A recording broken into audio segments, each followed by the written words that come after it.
So, I've heard a fair bit of noise in the media about the latest army recruitment campaign targeting millennials, with labels such as snowflake, selfie addict, phone zombie, your country needs you.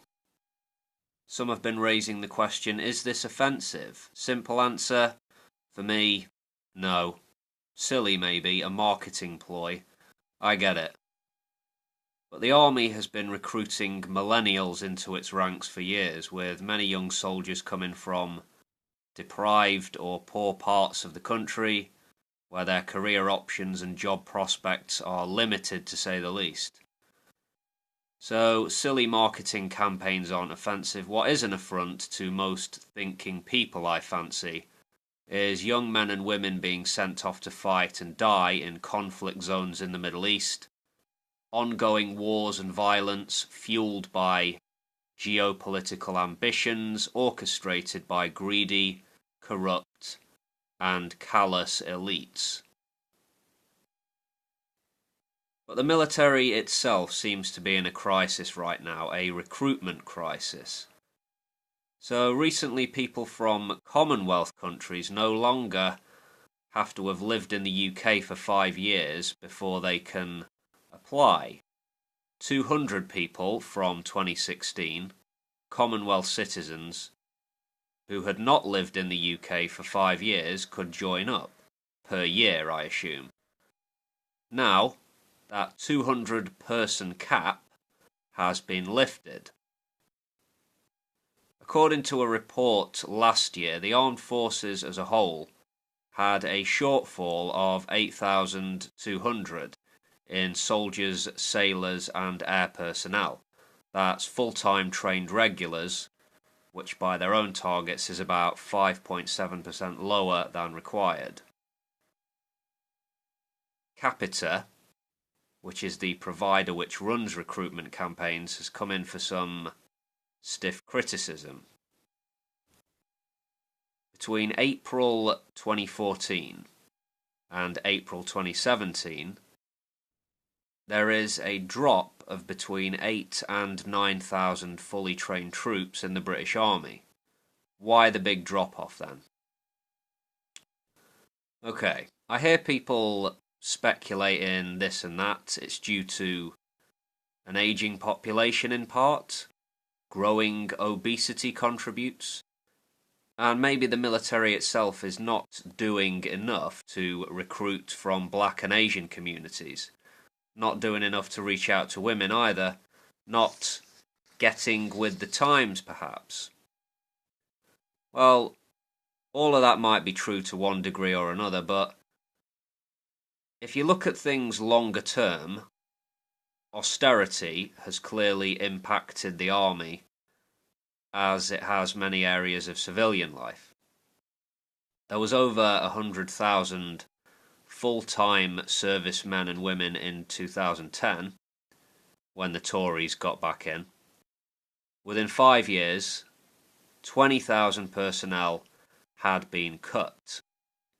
The long-term goal being to increase the reservists, I think.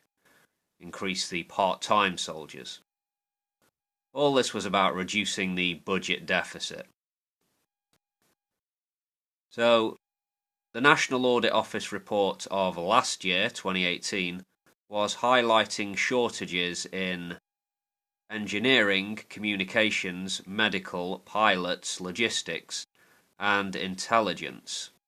These kinds of specialist shortages, they take years to address, of course. Another factor which has been spoken about last year is the needlessly lengthy recruitment process the army uses, or at least that's how many would-be recruits see it. And all of the hassle is putting people off, so lots of people simply drop out.